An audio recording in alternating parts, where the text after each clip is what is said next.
Can anybody hear me? Hi, Jonas. Good evening, everyone. Happy New Year and welcome Hello? to the business meeting of the District of Squamish Can you guys for hear me? Tuesday, January 5th. Yes, we can, Mr. Villeneuve. So we've started the meeting. We're meeting tonight on the traditional territory of the Squamish Nation, Squamish, Squamish, Oemeo. I do want to begin this evening by acknowledging the passing of Graham Haywood and extend my deepest condolences to his wife and his family and to our colleagues at the SLRD. He will be greatly missed. He was just an amazing young man and had a bright future ahead of him. And it's not easy to lose a member of staff. So he will be missed for sure. We are just dealing with a very short agenda this evening. So just warming back up for 2021. So could I have a motion to adopt the agenda? Can't, 1 second, I can't see you all. That is moved by Councillor Pengill, seconded by Councillor French. Any opposed? Motion carries. Ministerial Order M192, we are ensuring openness, transparency, accessibility, and accountability through live streaming this meeting, and a video of the meeting will be available on the district's website for viewing on demand. Can someone move that? Moved by Councillor Ray, seconded by Councillor Stoner. Any opposed? Motion carries. We are meeting electronically, so council members, when you disconnect or reconnect, if you can let me know so this can be recorded in the minutes. Council members are to identify themselves when they want to speak by raising their hand, by video, or saying chair if they're by audio only. With respect to a vote, councilors are only required to state a nay vote. No statement is required if you're in favor. Please, everyone, put your telephone and computer on mute unless it is your turn to speak. We do expect everyone on council to be involved in and participate in the meeting. If you have any technical issues, our corporate officer is here with us this evening, Robin Arthurs. And if the difficulties on our side, we'll recess for up to 10 minutes to get everyone reconnected. But that won't happen tonight because we'll be done before any technical gremlins can pop up. Let's hope. It's nice to see you all. Welcome back. And I hope you all had a good break. Any notice of motion? Don't see any. We don't have any delegations or proclamations this evening. Any unscheduled public attendance? Is there anyone online? There's no one online. So we'll move on to our one and only staff report this evening. This is from Community Planning and Infrastructure on the wastewater treatment plant, upgrades and consulting services contract award. Mr. Ralston, welcome and Happy New Year. Happy New Year. Good evening, Mayor and Council. My name is David Ralston. I'm the Manager of Municipal Infrastructure with the District of Squamish. So I'm seeking to obtain Council's authorization to award the contract for wastewater treatment plant upgrades consulting services to WSP. Some background is that the district completed a liquid waste management plan in 2015, which laid out a game plan for upgrading the treatment plant in order to ensure compliance with federal and provincial wastewater regulations and to provide capacity for anticipated community growth. The district's blowers, which provide aeration to the plant, are also at their end of life and require replacement. Staff have completed a replacement study and identified a preferred strategy for the replacement. The capacity upgrades and blower replacement are being rolled into a single project as they're interrelated and require careful coordination. Staff created a request for proposals with a requested scope of work and advertised it publicly. We received 8 proposals that were evaluated by a 5-person panel, and based on the work plan, experience and qualifications, innovation, greenhouse gas reduction initiatives, and price, we selected a preferred proponent. WSP were the top-ranked consultants and proposed some very innovative upgrade options that offer significant benefits to the district, including cost reduction, and reduce energy consumption. So these will be evaluated further as a part of this project. The recommendations are that the District of Squamish award the contract for wastewater treatment plant upgrades consulting services to WSP, and that the mayor and corporate officer be authorized to execute the agreement. Thank you, Mr. Olson. Any questions from council? Councilor Pengill and then Councilor Ray. Yes, thank you. I'm just wondering if someone can remind me how, because we have some outstanding grant applications, and how that impacts or doesn't impact DCC rates going forward, or the DCC reserves. Through the mayor, so this project is a DCC eligible project. And so if we are able to secure grant funding, we've applied for 2 grants, one for the blower replacement in, I think it was $1.75 million, and the other for the capacity upgrades at $9.5 million. If we're successful with those grants, that would subsidize the district's portion of costs and would reduce our DCC, our draw on DCs accordingly. And so that would have a beneficial impact in terms of reducing DCC costs and therefore rates moving forward. Thank you. Councilor Ray. Thank you. Similar topic. I was curious about the grants and what the timing of those grants might be. Would we expect to hear from them relatively soon? Through the mayor, we submitted the first grant application for capacity upgrades in early 2020, and my understanding is that we're expecting to hear back on that one in the first quarter of 2021. We recently submitted the grant application for the blower replacements. I'm not sure the timing on that. It's common that there's at least a 3 to 6 month review period.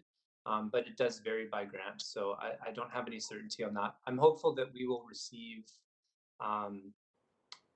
feedback on both of those grant applications, hopefully by mid-2021. At this time, we're just moving forward with the design, which is a relatively small portion of the overall cost, and so we wanted to get moving on the design and make sure that we're prepared, regardless of whether we're successful with the grants or not. Go ahead. But if we didn't hear from these grants, my recollection from the report is that there's monies that might be committed in 2021 as well as 2022. And so am I correct in saying that if we don't have a response or a favorable response for the grants, we will use DCC monies and borrowing, but if we do get the grant, then it would substitute for the borrowing or some part of the borrowing? That's correct. It would subsidize both the borrowing and the DCC portions if we're successful. Okay. Thank you, Jared. Thank you. Mr. Wilson, this expansion, when it's implemented, would take us in terms of capacity to, do you know which population level? Like how much time does it buy us? The liquid waste management plan brought us to 2030, but having said that, we've already had initial discussions with WSP, and we all agree that it doesn't make sense if we are designing new infrastructure to only last us for 10 years. And so we propose to expand that and consider growth beyond that. We don't have a specific number at this point, but I would think that we would be designing the upgrades to have a time period of at least 20 years. Thank you. Anything else? Someone want to move the recommendation that's before us? That's moved by Councillor French, seconded by Councillor Herford. Any comments? Councillor French? Thank you. This decision tonight is an important step forward to ensure our wastewater treatment plant keeps up with future growth. And I'm happy to see that we had a good response from companies interested in providing the consulting services that we need for the project. The blowers that are going to be replaced as part of this initiative are much needed, according to a few people that I've spoken with about the needed upgrades at the wastewater treatment plant. So I support getting on with this work immediately. Thanks. Thank you. Call the question. Any opposed? Motion carries. Thanks, Mr. Ralston. Thank you very much. Council, we're on item 11. This is our consent agenda. So if there's any item on here that presents a conflict of interest for you or anything that you would like to see removed from the consent agenda, now is the time to do that.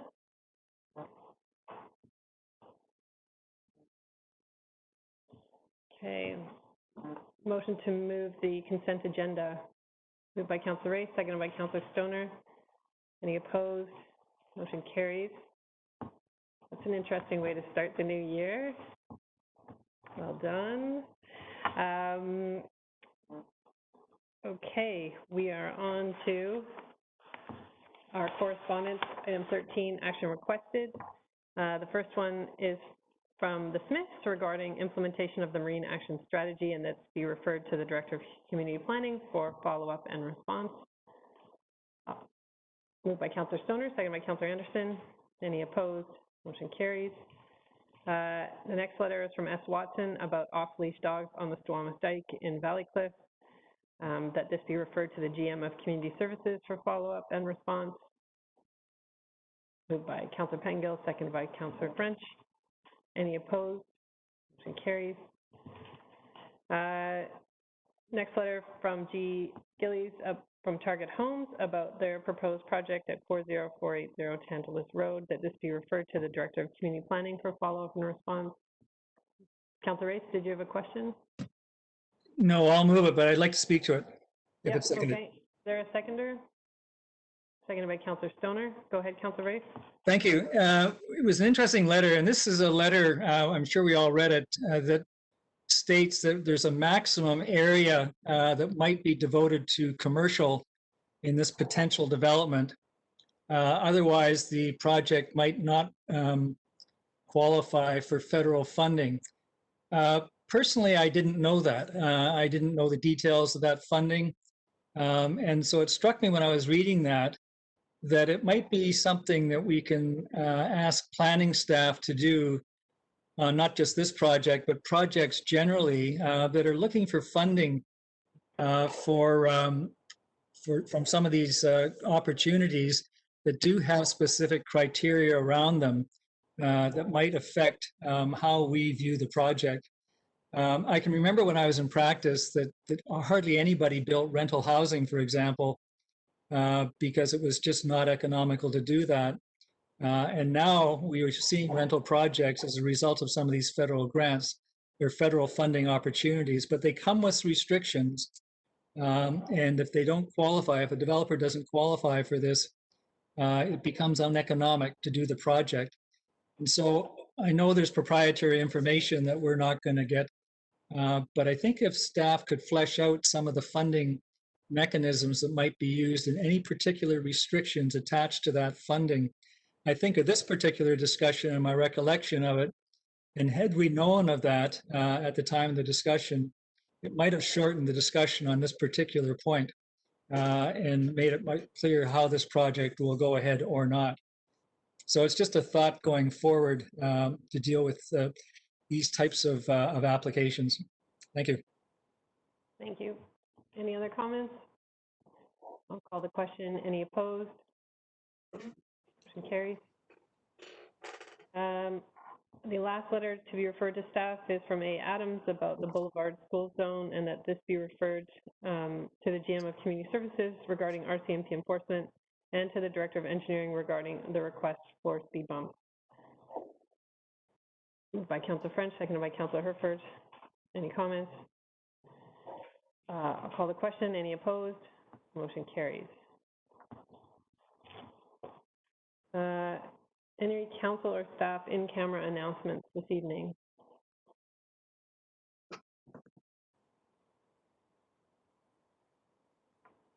All right.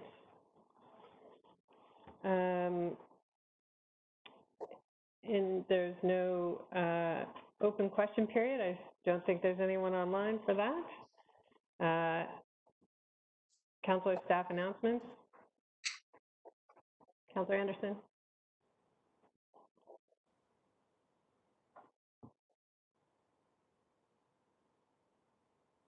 Thank you, Mayor. I would like to introduce a new entity concerned with air quality in our region. namely the Society for Atmosphere Solutions.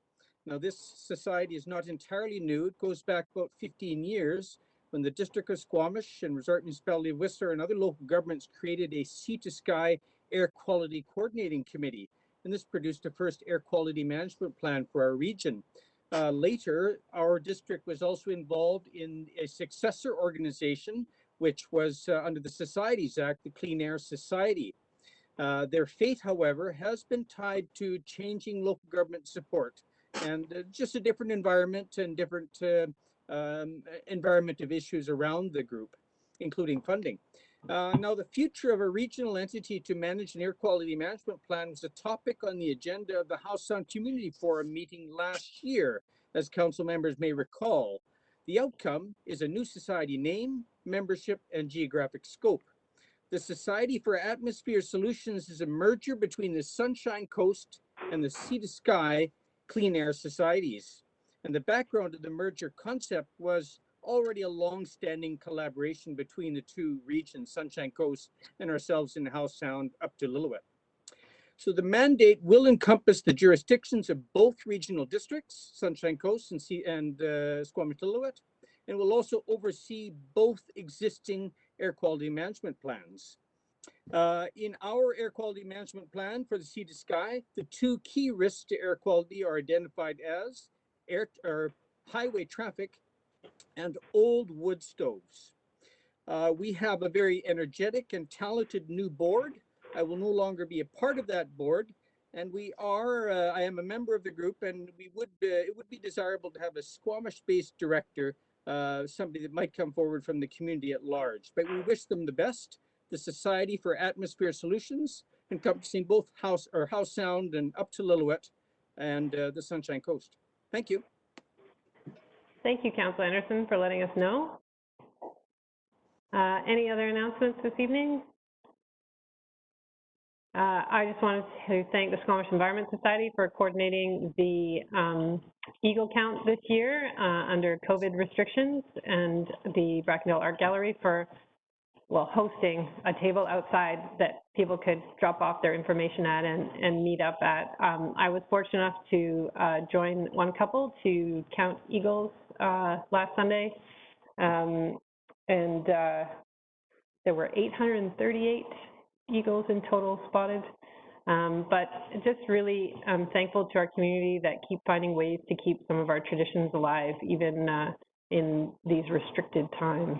So thanks to all the volunteers that put that together and also showed up on the morning to help with the count. So with that, a motion to close, please. Moved by Councillor Herford, seconded by Councillor Stoner. Any opposed? Motion carries. So we will disconnect from this link and reconnect on the other link.